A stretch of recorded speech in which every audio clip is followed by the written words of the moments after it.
শেখ হাসিনা সরকার 19 জুলাই 2024 রাতে দেশব্যাপী কারফিউ জারি এবং সেনাবাহিনী মোতায়েনের সিদ্ধান্ত ঘোষণা করে।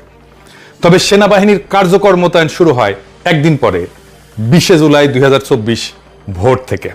সেই ভয়াল রক্তসিক্ত এবং অশ্রুমাখা সময় থেকে অগাস্ট মাসের 5 তারিখ এবং তখন থেকে আজ পর্যন্ত বাংলাদেশ সেনাবাহিনীর প্রধান জেনারেল ওয়াকারুজ্জামানের দেয়া বক্তব্যের অডিও ভিডিওগুলো এবং তার ভূমিকা ধারাবাহিকভাবে সাজাইলে মুখোশধারী এক হিমশীতল ধূর্ত কালকেউটের দেখা মিলবে।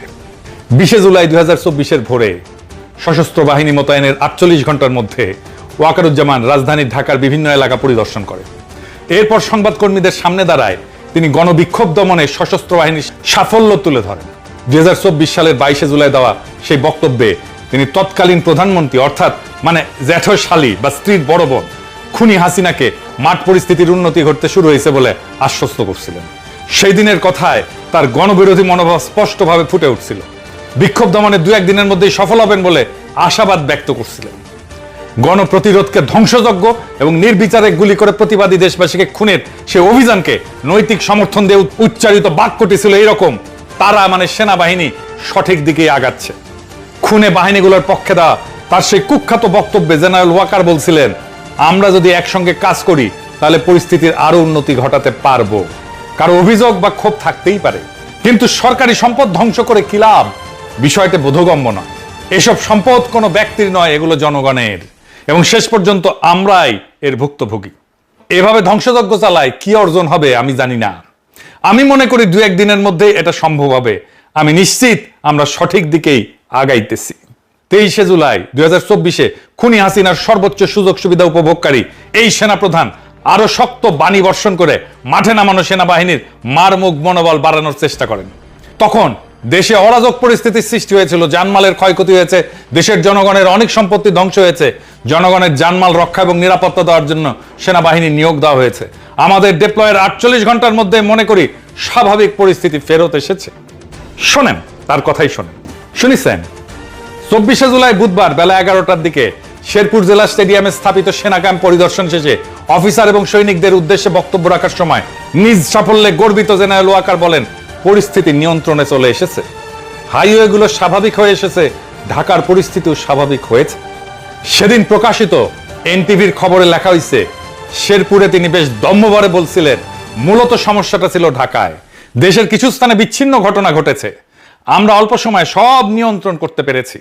ওই বুধবারে সেনাবাহিনী প্রধান গণপ্রতিরোধে বিধ্বস্ত নরসিংদী পরিদর্শন এবং জেলা কারাগার পর্যবেক্ষণ শেষে সশস্ত্র বাহিনী সহ বিভিন্ন বাহিনীর সদস্যদের উদ্দেশ্যে দেওয়া বক্তব্যে বলেন, পরিস্থিতির উন্নতি হয়েছে, যা সম্ভব হয়েছে তোমাদের অক্লান্ত পরিশ্রম, ডিসাইসিভনেস, বোল্ডনেস।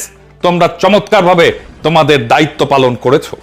ফলশ্রুতিতে তোমরা ঐক্যবদ্ধভাবে সেনাবাহিনী, নৌবাহিনী, বিমান বাহিনী কাজ করেছে। পুলিশ, র্যাব, এপি ব্যাটালিয়ন, পুলিশের আনসার সবাই মিলে আমরা এই কাজটা করেছি এবং এই কাজটা আরো কিছুদিন জারি রাখতে হবে, পরিস্থিতি স্বাভাবিক না হওয়া পর্যন্ত। বক্তব্যটা তার মুখে আরেকবার শোনেন।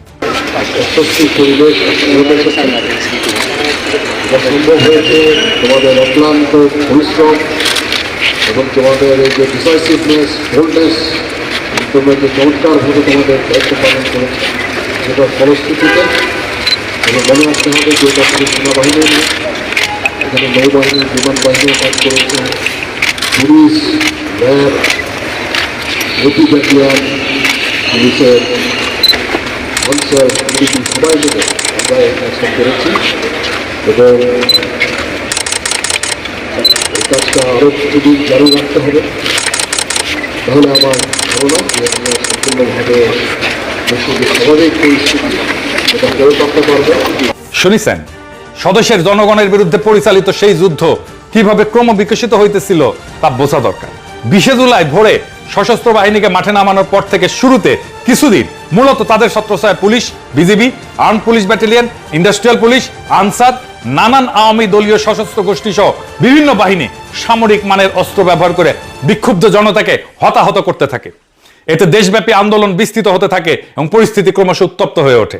বিভিন্ন বিভাগ, জেলা, উপজেলা শহরে বিক্ষোভ ছড়ায় পড়ে। বিস্তার লাভ করা সেই পটভূমিতে সেনাবাহিনী সরাসরি আন্দোলনকারী জনতার উপরে গুলি ছুটতে শুরু করে। মিলিটারি এভিয়েশন এবং বিমান বাহিনীর হেলিকপ্টারও মানুষ মারার অভিযানে যুক্ত হয়। সেনাবাহিনী পুলিশকে গোয়েন্দা তথ্য দিতে শুরু করে কোথায় কোথায় বিক্ষোভকারীরা আছে, সেই জায়গায় পুলিশ যে অভিযান চালায়, গুলি চালায়। শীর্ষ জেনারেলরা গভীর সলা পরামর্শ করে নানান ধরনের সামরিক যানবাহন রাস্তায় নামায়, জনগণের ভীতি সৃষ্টির অপচেষ্টা চালায়। জাতিসংঘ শান্তি রক্ষা মিশনে ব্যবহৃত রণসম্ভারও এখানে ব্যবহৃত হয়। ফলে সশস্ত্র বাহিনীর বিরুদ্ধে দেশব্যাপী জনগণের ক্ষোভ, সমালোচনা এবং নিন্দার ঝড় ওঠার পরিপ্রেক্ষিতে তা মোকাবেলায় 28শে জুলাই আইএসপিআর একটা বিবৃতি প্রকাশ করতে বাধ্য হয়। সেখানে তারা দাবি করে কিছু স্বার্থান্বেষী মহল কর্তৃক বিভিন্ন বিদেশি গণমাধ্যম এবং সোশ্যাল মিডিয়া সমূহে বাংলাদেশ সেনাবাহিনীর বিরুদ্ধে মিথ্যা এবং বিভ্রান্তিমূলক অপপ্রচার চালানো হইতেছে। এর মূল উদ্দেশ্য দেশ এবং বিদেশে সেনাবাহিনীর ভাবমূর্তি ক্ষুণ্ণ করে বলে অনুমিত। উল্লেখ্য, বাংলাদেশ সেনাবাহিনী দেশের সংবিধান সমুন্নত রেখে প্রচলিত আইনের আওতায় আইন শৃঙ্খলা নিয়ন্ত্রণ, দেশবাসীর জানমালের নিরাপত্তা এবং জনজীবনের স্বস্তি ফিরে আনতে অসামরিক প্রশাসনকে সহায়তার কার্যক্রম পরিচালনা করছে। আইএসপিআর এর বিবৃতি জনগণের নিরাপত্তা প্রদান এবং সংবিধান রক্ষার দোহাই দিয়া মূল দায়ভার এবং অনিয়মের অভিযোগগুলোকে স্বার্থান্বেষী মহলের অপপ্রচার হিসেবে চালায় দেওয়ার এই ধরনের ঢালাও চেষ্টা ফ্যাসিস্ট সরকারের মরিয়া হয়ে ওঠার চিহ্ন বহন করতেছিল।